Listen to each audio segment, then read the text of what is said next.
On this bonus Locked On Jayhawks, Trey Lathan, the newest transfer portal addition for KU football, how they have overhauled the linebacker position from where it was at the end of this season.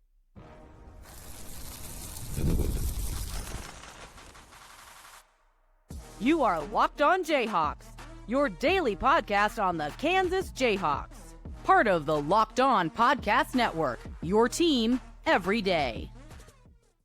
What's going on? Derek Johnson here. This is Locked On Jayhawks. Bonus episode for you here is Trey Lathan, the former West Virginia linebacker, is now a Kansas Jayhawk. We're going to be breaking down his game, how Kansas has overhauled their linebacker position of a unit that certainly wasn't considered a strength for KU this past season, and what that can impact for KU this season in 2025, I guess this upcoming season, and the 2026 season, as well as he's a possible multi-year player on this bonus episode of the show. So let's get into it on Lathan. He is a 6'1", 226-pound linebacker, originally from Golds, Florida, who spent 3 seasons at West Virginia. One of them was as a redshirt, which means he's going to be a redshirt junior come 2025, his first season with Kansas, and he'll have 2 seasons left of play, which that's always an added bonus when you're adding somebody out of the portal. He came into Morgantown as an 88 graded 3-star player, so highly rated 3-star recruit on 24/7 Sports. Again, redshirted that first year in 2022, still did play the 4 games he could, and recorded 6 tackles along the way. Then he had 5 games played in 2023 with 27 tackles, a tackle for loss, and 2 pass breakups. But this past season was by far the most he has played, 13 games, most snaps that he's played, most production that he's put up, 79 tackles, 9 tackles for loss, 2 sacks, and a forced fumble. And obviously West Virginia ended up being a team that made it into a bowl game this past season, but I'm not sure they're viewed as one that, had this elite defense is what you would say, but that doesn't necessarily mean that you can't be a good defender if your team isn't a great defense or anything like that.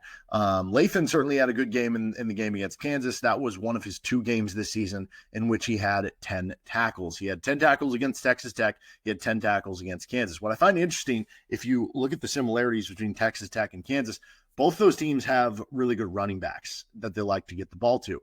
And if we're looking at what best describes Trey Lathan's game, I think it is being this aggressive downhill thumping running back, right? Or I'm sorry, thumping linebacker that's going to hit the opposing running backs. And so to that notion, you see 2 teams who had, stud running backs. He had a bunch of tackles. That seems to make sense for me, as opposed to being a linebacker who is going to thrive playing in space against a team who wants to air out the football, so to speak. So he also had 3 tackles for loss against Pitt. That was his best game by that number. Now, the Pro Football Focus grades don't necessarily love Lathan. He was listed as a 50.1 overall. That is not a great grade on Pro Football Focus. Say all the time, if you're in that 60 to 69 range, that kind of puts you in line with being an average starter, right? And you look at it, and for KU this past season, linebacking was not necessarily their forte, their best position, I guess would be one way of putting it. And, they had a couple guys with Taiwan Berryhill and Cornell Wheeler who, I think in Cornell Wheeler's case, like it was a bit about where the injuries kind of put him, but those 2 guys kind of rated around here in terms of grades on PFF. So you look at Pro Football Focus in the Big 12, the lowest rated linebackers among the ones that qualified by snaps played. Taiwan Berryhill was last. He had a 43.9 grade. Cornell Wheeler was, 3rd to last? He was in the bottom 4, was Cornell Wheeler, with a 53.9 grade. Trey Lathan was 2nd to last at a 50.1. So, those are not great grades, 54.8 in tackling, 53 in coverage. I always say, take the PFF grades with a grain of salt. I think there's some potential here to be better, plus you have multiple years left in the game, and I think there was more to it than just his PFF grade here. He was a box linebacker most of the time in 676 snaps, but he was basically a 3-down linebacker. And the way I view it with Trey Lathan being this, I'm going to hit you linebacker, because, he gave up 18 targets. He gave up 14 catches on those 18 targets for 14.6 yards per target, 2 touchdowns, no picks. He had a 155 NFL passer rating against. So he struggled in coverage and what was being asked of him. And I think when you look at his possible role at Kansas, they obviously brought on a couple other linebacker transfers. I don't know that he's going to be a 3-down linebacker, and I think that will help him be a better player because you look at it, he was a good pass rusher from the linebacker position. He was a better run stopper than maybe in pass coverage, and so I think his role being different at Kansas could possibly help him there with some of the PFF grades. But he did have 65.3 PFF grade in 2023. He had a 76 in 2022. Obviously, those are much more limited snaps. When you look at it, his missed tackle rate, 17.9%. That was worse than Cornell Wheeler, who was at 14.5. It was, though, better than Taiwan Berryhill, who was at 21.2. It was better than Jason Gilliam, who was at 18.8. But still, this is a thumping linebacker who's going to be in year 4, so he has experience, has played and started at the Big 12 level. That's good. He's going to have multi-years left, right? So that's also good. And it's a position of need for you, both in terms of starting level players and depth and the room for 2026. So the question now just kind of comes, how does KU sort out their 3 linebacker transfers in overhauling this position? Who starts? Who's the best Hawk candidate? And more. Let's get into that on the other side of this bonus episode of Locked On Jayhawks.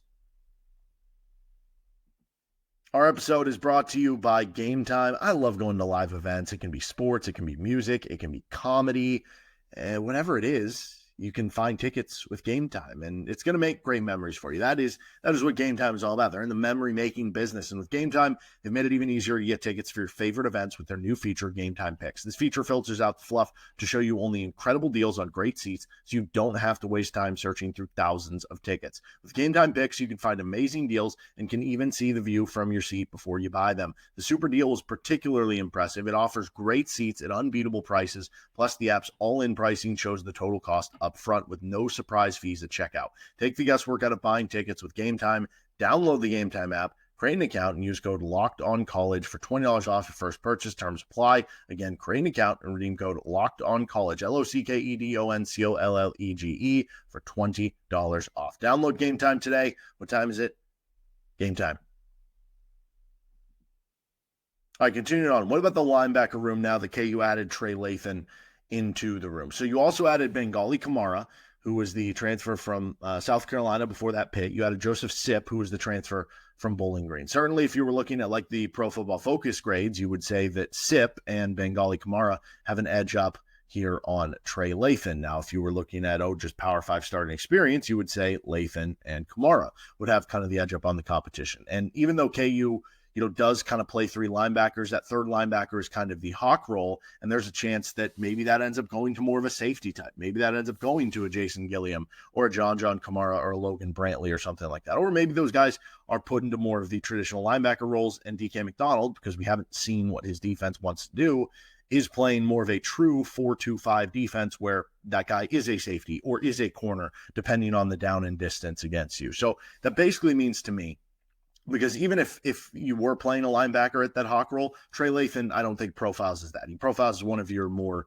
Mike or Will linebackers, your standard linebackers, so to speak. I think Joseph Sipp kind of profiles in the same way. I think with Bangally Kamara, I view him as being a good enough athlete that if they wanted him to play the Hawk, they could do it. I think it'd be probably better to play a safety to give you extra coverage skills out there, but he would profile the best among Sipp, Kamara, and Lathan would be Kamara as playing that Hawk role. So maybe there is a chance that they do have certain packages where Kamara is basically your Hawk and then you play Sipp and Lathan next to each other. But I think what you're going to see more likely than not in this linebacker room is, and if you want to throw in the returning guys too, like Tristan Fletcher will be redshirt senior. I mentioned Gilliam Brantley, John Kamara, Ja'Cory Stewart will be a redshirt freshman. You have a true freshman coming in and Malachi Kirby. If you want to throw those guys in to this competition, that's cool too. But realistically, I think you're looking at, 2 spots available for 3 linebackers. And that was kind of similar to what KU did this past season, if you remember, right? It was basically the rotation of Taiwan Berryhill, Cornell Wheeler, and J.B. Brown into 2 spots. And part of that too was the Cornell Wheeler injury, but even then, like, guys are going to get tired, you're rotating them around. And then your Hawk linebacker was either Gilliam, Reich, or Marvin Grant, kind of depending on the situation if you're Kansas, right? So if we're viewing it from a standpoint of 3 linebackers for 2 spots, I think right now Bangally Kamara to me feels like the best linebacker on the team. I think Joseph Sipp, I kind of like his production and the PFF grades and what that stuff shows a little bit more.